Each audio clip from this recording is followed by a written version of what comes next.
Get out. My voice is flat. No emotion, just a direct order. I'm standing in the middle of my living room, my hands gripped tight against the kitchen counter. I am Miranda Gardner, 32 years old, and right now I feel like a stranger in the house I bought with my own blood and sweat. You didn't hear me? Mom, Eva, sneers at me. She walks further into my hallway, her expensive shoes clicking on the floor. We aren't going anywhere, Miranda. This house is too big for just one person. It's time you started acting like a daughter and helped your family. Dennis lets out a short, mean laugh. He's already looking at my computer and my furniture like he's planning to sell them. Nice place, sis. I'm taking the big bedroom. You can sleep in the guest room. Or better yet, keep working those long hours to pay for my life. You owe us for being the rich one while Cedric, Edwin, and I had nothing. A flash of reddish-brown fur moves in the shadows. Fraley is right there. Most dogs would bark, but Fraley is a Basenji. He is silent. He just watches. I'm calling the police, I say. I reach for my phone on the island. Dennis is faster. He grabs the phone out of my hand and smirks. Don't be stupid. We're family. You don't want the neighbors to see the cops at your perfect house, do you? Dad would hate how selfish you've become. I look at them. I see the mother who told me losing my job was a lesson I deserved. I see the brothers who took my money for years and then laughed when I was broke. The fear I've felt for years finally dies. Something cold and hard takes its place. Fine, I say, my voice very quiet. You want to stay? Stay. But you aren't the only ones living here. I don't yell. I don't have to. I just look at the corner. Fraley steps out. He's strong, fast, and his eyes are locked onto Dennis's neck. He makes a low, creepy sound, a yodel that means he's ready to fight. He's a hunting dog, and right now he sees prey. Give me my phone, Dennis, I say. Then take Mom, find Edwin and Cedric, and get out. You have 1 minute before I let him do what he was born to do. Before I continue this story, let me know where you are watching from in the comments below. Hit that like button and subscribe if you have ever felt betrayed by someone you trusted. The silence in the room is heavy. Dennis looks at Fraley, then back at me. He slowly sets my phone down on the counter and slides it toward me. His hand is shaking just a little. You're crazy, Miranda, he mutters, backing away toward the front door. Mom, let's go. We'll talk to her when she's acting normal. Eva doesn't move at first. She looks at my nice furniture and the clean walls with a look of pure greed. But then Fraley takes one step forward, his paws silent on the wood, and she finally turns around. They walk out, slamming the door behind them. I grab the lock and turn it.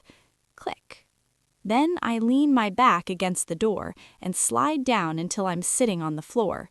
Fraley walks over and rests his head on my knee. He doesn't make a sound, but his presence is the only thing keeping me from screaming. My mind goes back to how this started. 2 years ago, I had everything. I was a senior manager at a big marketing firm. I had a great salary, a beautiful car, and a work family I trusted. I was the person everyone called when they needed help. Mom would call because her car broke down. Dennis needed money for a business that didn't exist. Cedric and Edwin always had bills they couldn't pay. I always said yes. Always. I thought that's what a good daughter and sister did. I thought because Dad left us when I was 12, I had to be the one to hold us together. Then the company went bankrupt. I remember the meeting. No warning, no big severance pay, just take your things and leave. I wasn't worried at first. I had savings, I had skills. But the timing was bad. The economy crashed and no one was hiring. 1 month turned into 4. My savings were disappearing. I called Mom, hoping for a small loan, just enough to keep the house. I can't help you, Miranda, she had said over the phone. I could hear the TV loud in the background. You always thought you were better than us with your big house. Maybe this will teach you some humility. I sat in the dark for weeks after that. I sold my car, I stopped eating 3 meals a day. I felt like I was drowning, and the people I had carried on my back for years were the ones pushing my head under the water. Fraley nudges my hand, pulling me back to the present. I look at my phone. There's a text from Stephanie, my younger sister. "They're coming for the house, Miranda. I'm sorry, I couldn't stop them." The anger I felt in the living room comes back, but this time it isn't hot. It's cold. They think they can just walk back in because I'm successful again? They think I forgot the hunger and the fear? I stand up and walk to my office. I have work to do, not just for my clients, but for the trap I'm about to set.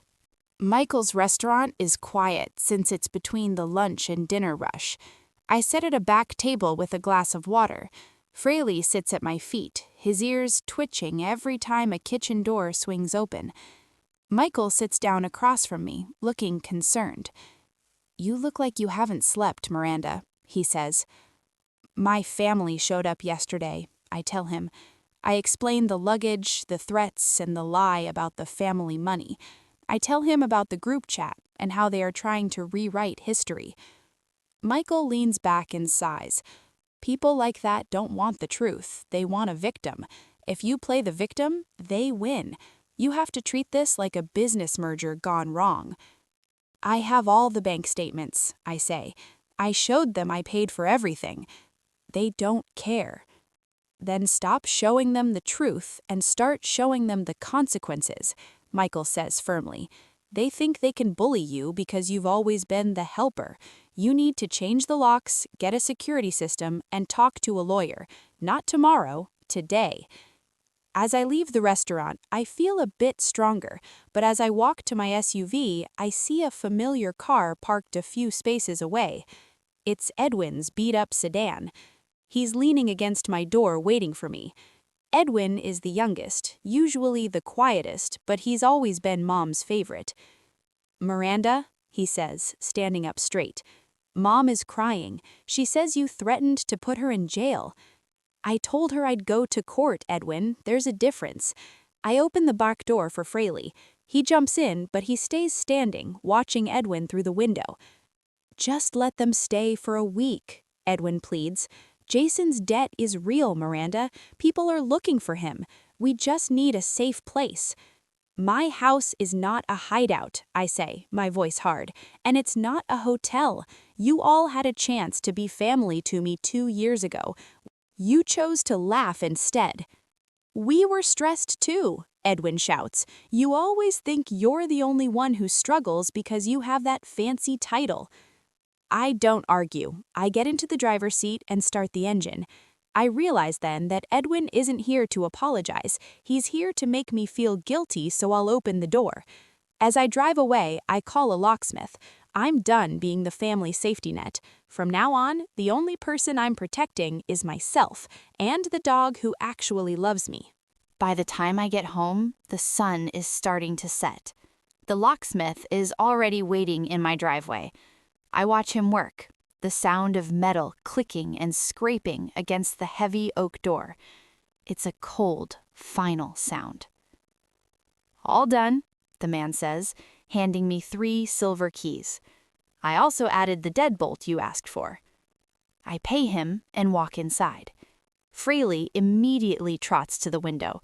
He stands on his hind legs, looking out at the street. He knows they are coming. He can sense the tension in my shoulders. An hour later, a car pulls up. Then another. I stand behind the glass of the front door. Eva, Dennis, and Cedric get out of the first car. Edwin and Stephanie get out of the second. They walk up my driveway like they own the pavement. Dennis reaches for the handle and twists. When it doesn't budge, he frowns. He tries again, harder this time, shaking the whole door. "Miranda!" Mom yells, banging her fist against the wood. "Open this door right now. I know you're in there." I don't open it. I stand in the hallway, invisible in the shadows. Fraley stands right beside my leg, his body stiff. I have the keys, Mom, Cedric shouts, pulling a set from his pocket.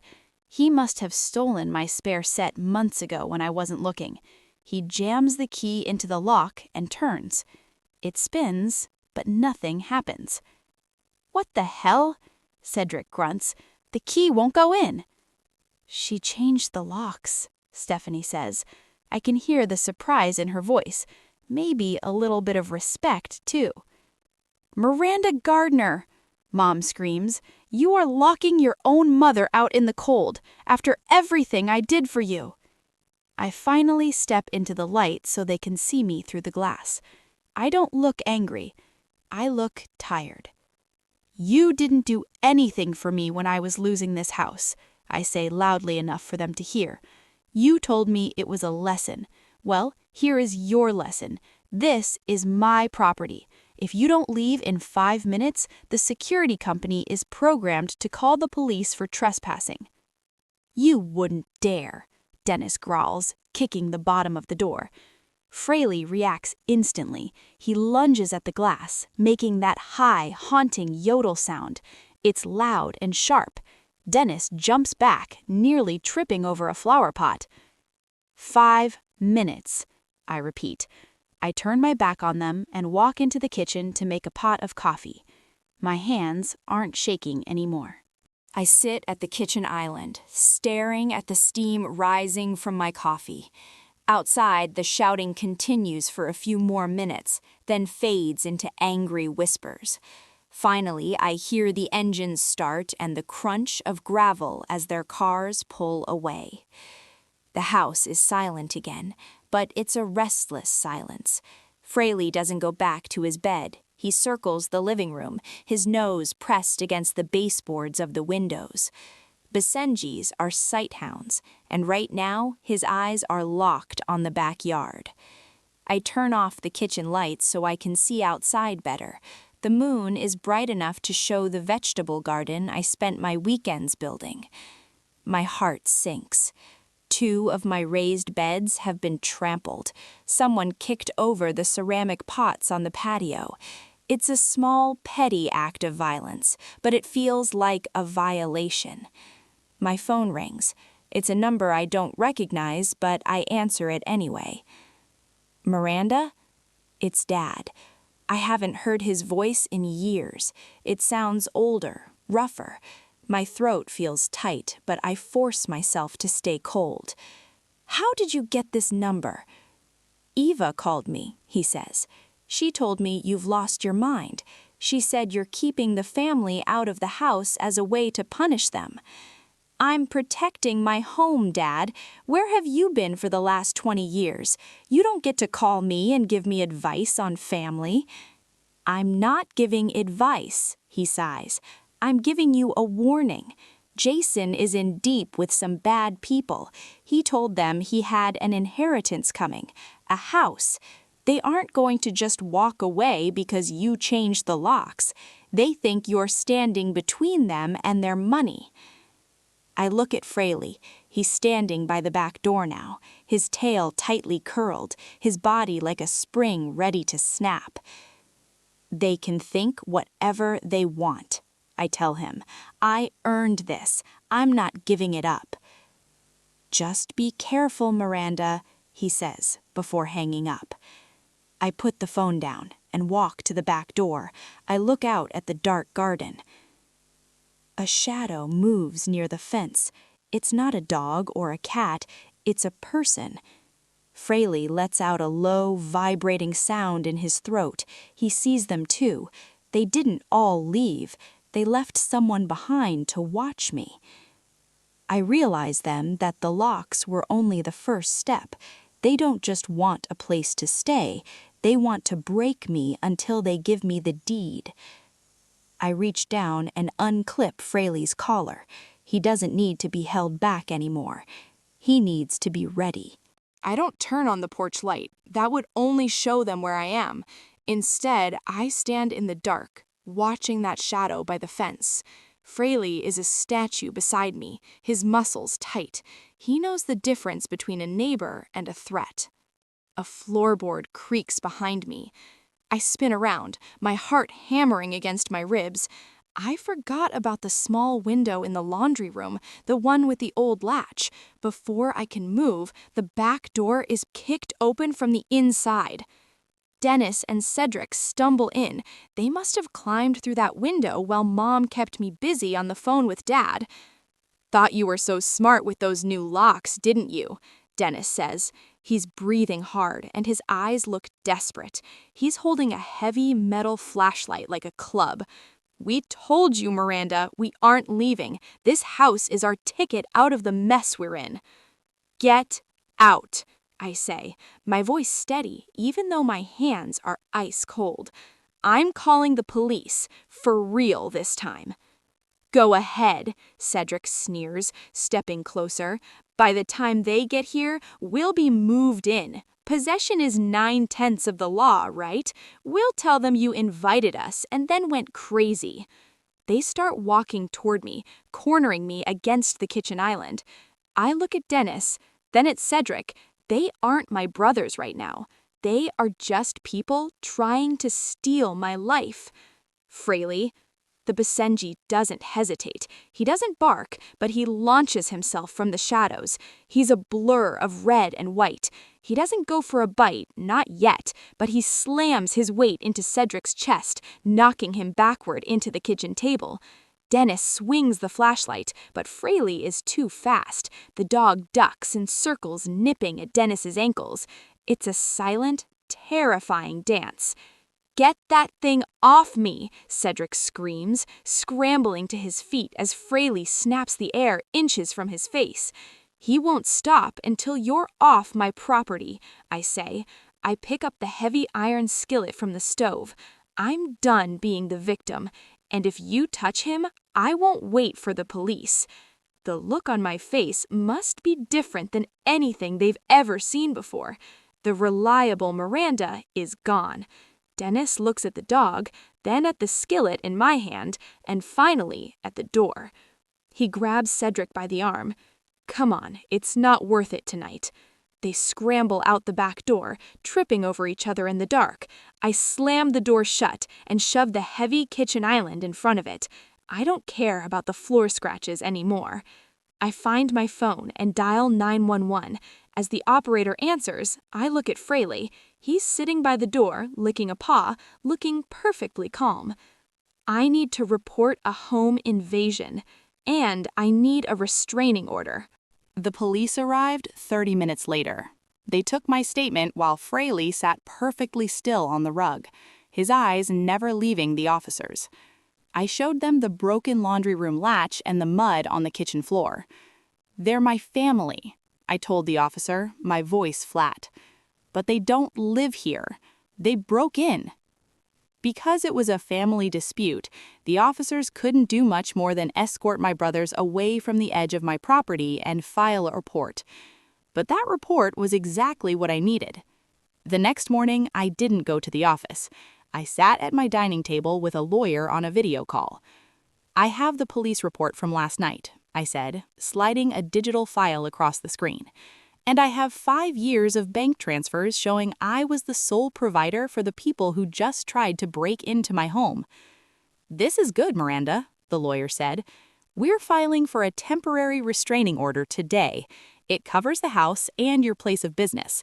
If Eva, Dennis, Cedric, or Edwin come within 100 yards of you, they go to jail, plain and simple." By noon, the papers were served. I felt a brief moment of relief until I checked my email. It wasn't from my family, it was from a major client at Phoenix Marketing. "Miranda, we received some concerning anonymous tips regarding your business ethics and some family legal troubles. We're going to have to put our contract on hold until this is cleared up." My heart dropped. They weren't just coming for my house anymore. They were trying to burn down the business I built from nothing. I looked at Fraley. He was standing by the front window, his tail uncurled, a sign he was sensing something wrong. I walked over and looked out. Across the street, a car was idling. It wasn't my family's car. It was a black sedan with tinted windows. Dad's warning echoed in my head. Jason is in deep with some bad people. They think you're standing between them and their money. My family hadn't just brought their drama to my door, they had brought their debts. The police arrived 30 minutes later. They took my statement while Fraley sat perfectly still on the rug, his eyes never leaving the officers. I showed them the broken laundry room latch and the mud on the kitchen floor. "They're my family," I told the officer, my voice flat. "But they don't live here. They broke in." Because it was a family dispute, the officers couldn't do much more than escort my brothers away from the edge of my property and file a report. But that report was exactly what I needed. The next morning, I didn't go to the office. I sat at my dining table with a lawyer on a video call. "I have the police report from last night," I said, sliding a digital file across the screen. "And I have 5 years of bank transfers showing I was the sole provider for the people who just tried to break into my home." "This is good, Miranda," the lawyer said. "We're filing for a temporary restraining order today. It covers the house and your place of business. If Eva, Dennis, Cedric, or Edwin come within 100 yards of you, they go to jail, plain and simple." By noon, the papers were served. I felt a brief moment of relief until I checked my email. It wasn't from my family, it was from a major client at Phoenix Marketing. "Miranda, we received some concerning anonymous tips regarding your business ethics and some family legal troubles. We're going to have to put our contract on hold until this is cleared up." My heart dropped. They weren't just coming for my house anymore. They were trying to burn down the business I built from nothing. I looked at Fraley. He was standing by the front window, his tail uncurled, a sign he was sensing something wrong. I walked over and looked out. Across the street, a car was idling. It wasn't my family's car. It was a black sedan with tinted windows. Dad's warning echoed in my head. "Jason is in deep with some bad people. They think you're standing between them and their money." My family hadn't just brought their drama to my door. They had brought their debts. I don't look away from the black sedan. My heart is beating fast, but my mind is clear. I'm not the same person who hid in the dark 2 years ago. I'm a woman who knows how to fight for what is hers. The car door opens. A man in a dark jacket gets out. He doesn't look like a brother or a family friend. He looks like a professional. He walks to the edge of my lawn and just stands there, looking at my house. He's checking the windows, the locks, and the cameras I installed. Fraley starts that low yodel again. It's a sound that stays in your bones. He knows this man is different from Dennis or Cedric. This man is dangerous. I pick up my phone and call Jason. He answers on the first ring, his voice shaky. "Miranda? Look, I'm sorry about the house thing. Mom and the guys were—" "Shut up, Jason," I say. "There is a black sedan outside my house. Who are they?" There is a long silence. I hear Jason catch his breath. They're the people I owe. I told them I was moving into a big house. I told them I'd have the money soon. I didn't think they'd find you so fast." "You put a target on my back to save your own skin?" I say, my voice cold as ice. "Listen to me carefully. I have a restraining order against you. If you don't call these people off and tell them the truth, that you have zero claim to this property, I am handing the police every single bank record and text message I have." "They'll kill me, Miranda," Jason whispers. "Then you should have thought about that before you tried to steal my home," I say. I hang up. I don't feel guilty. I feel awake. I walk to the front door and pull the curtain aside so the man in the dark jacket can see me. I hold up my phone, showing him I'm dialing a number. Then I point to the security camera directly above the door. Fraley jumps up on the windowsill, showing his teeth. He looks like a small lion, ready to tear through the glass. The man stares at me for a long beat. He looks at the dog, then at the camera. He realizes this isn't an easy mark. He realizes Jason lied. This isn't a family home. This is a fortress. He turns around, gets back in his car, and drives away. But I know this isn't over. My family is desperate, and desperate people do stupid things. I need to end this once and for all. I need to stop playing defense and go on the attack. I don't look away from the black sedan. My heart is beating fast, but my mind is clear. I'm not the same person who hid in the dark 2 years ago. I'm a woman who knows how to fight for what is hers. The car door opens. A man in a dark jacket gets out. He doesn't look like a brother or a family friend. He looks like a professional.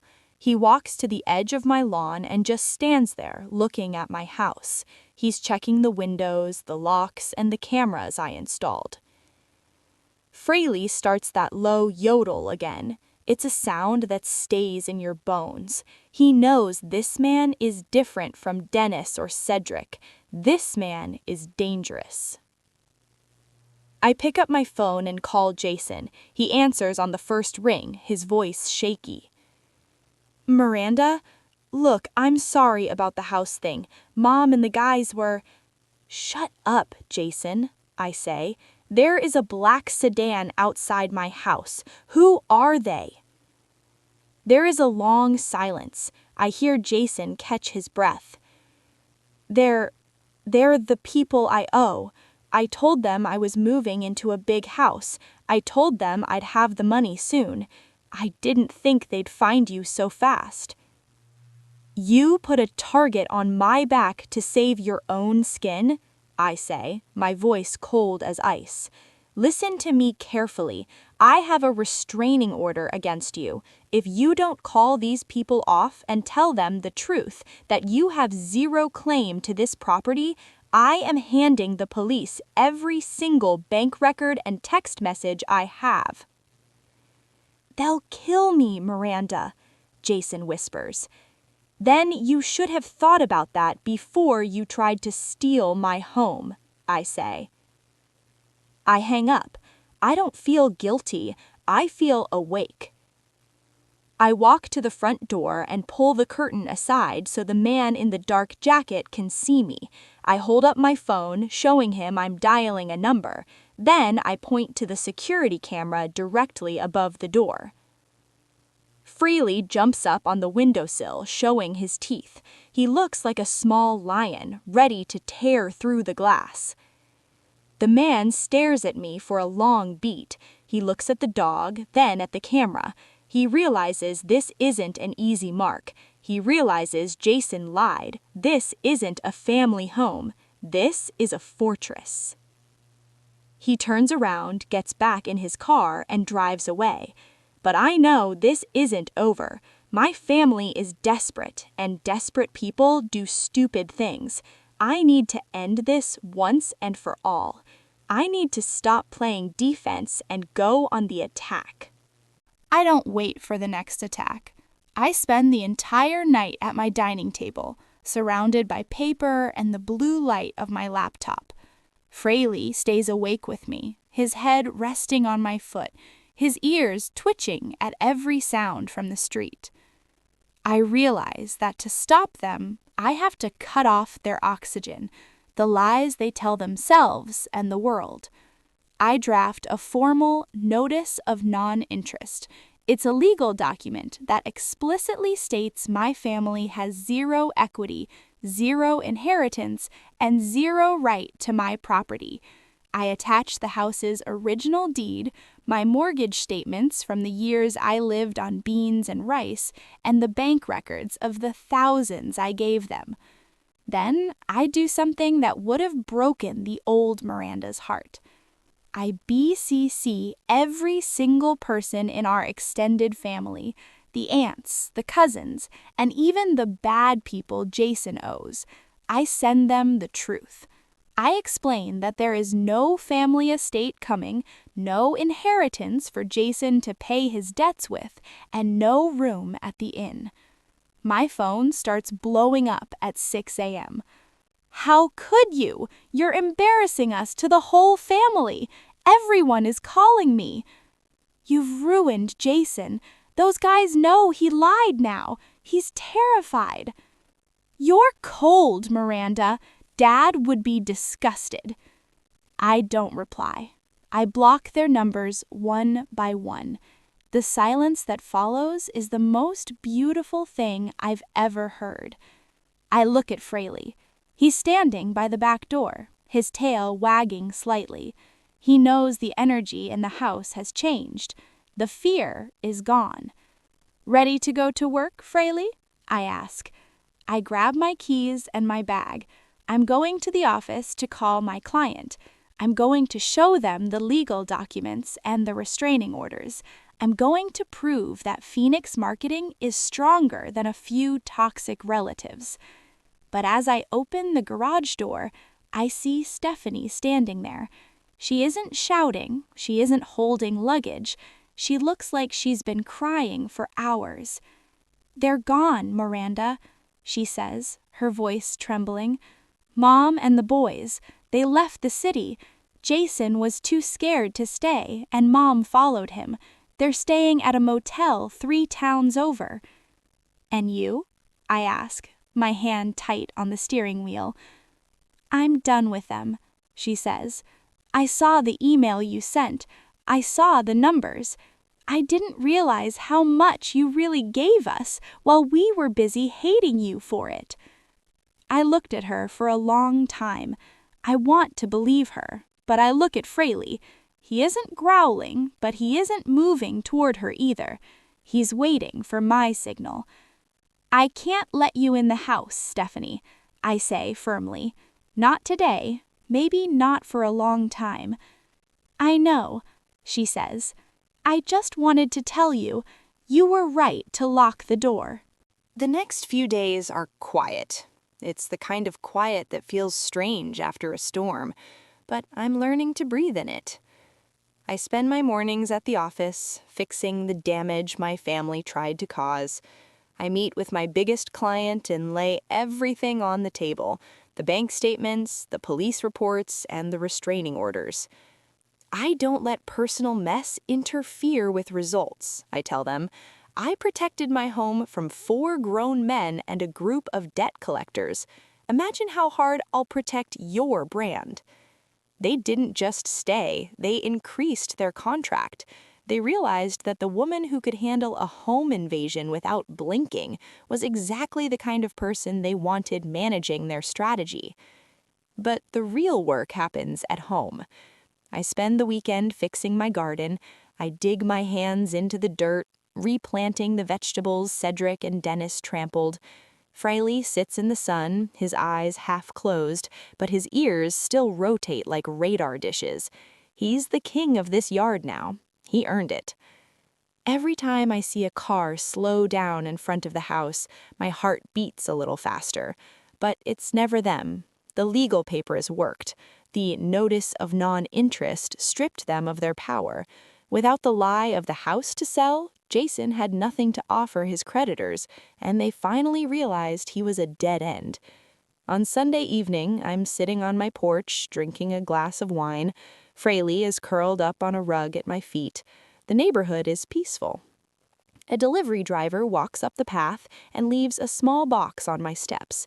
It's a gift from Michael Ramirez, a high-quality leather collar for Fraley with a brass tag that simply says, Guardian. I look at the house. The windows are clear, the garden is growing back, and the locks are solid. For the first time in years, I don't feel like a provider or a bank or a victim. I'm just Miranda Gardner, and I'm finally home. But as the sun disappears, my phone lights up with a single notification. It's an email from an address I don't recognize. There's no text, just a photo attachment. I open it and my breath catches. It's a picture of my father's old watch, the one he took with him when he left 20 years ago. It's sitting on a park bench that looks exactly like the one in the park 3 blocks from my house. They might be gone, but the past isn't finished with me yet. I don't panic. I don't run inside and hide. I look at the photo of the watch, then I look at Fraley. He stands up, his nose twitching, sensing the sudden change in my energy. "Come on, boy," I whisper. I don't go to the park. I'm not that girl anymore, the one who chases after ghosts or people who abandoned her. If my father is sitting on a bench 3 blocks away, that's his choice. I have nothing left to give to a man who only shows up when the fire is out. I walk to the front door, but instead of looking out, I close the heavy curtains. I go to my kitchen and pick up the leather collar Michael sent. I kneel on the floor and buckle it around Fraley's neck. The brass tag glints under the kitchen lights. "Guardian." I tell him, "You're the only one who gets to stay." He licks my hand once, a rare sign of affection from a dog that usually keeps to himself. I realize then that the watch in the photo isn't a threat, it's bait. My father, just like Eva and the boys, thinks there is still a piece of me that can be moved by guilt or nostalgia. They think I am still the 12-year-old girl waiting for someone to come home and fix everything. But I fixed it myself. I pick up my phone and do the final thing I need to do to be free. I don't block the unknown email address. I simply delete the message. No reply, no confrontation, just a complete lack of interest. The house is warm and quiet. I walk through the rooms, checking the locks one last time out of habit, not fear. I look at the hardwood floors, the refinished cabinets, and the office where Phoenix marketing continues to grow. Everything here belongs to me. I settle onto the sofa with a book, and Fraley jumps up to sit beside me, his warmth pressed against my leg. The neighborhood outside is dark and still. If there are shadows in the garden or men on park benches, they don't matter. They can't get past the walls I've built. I am Miranda Gardner. I am 34 years old. I am a survivor, a business owner, and a protector. And for the first time in my life, I am finally, truly alone. And it is exactly what I wanted. The story of the Gardner family is over. My story is just beginning.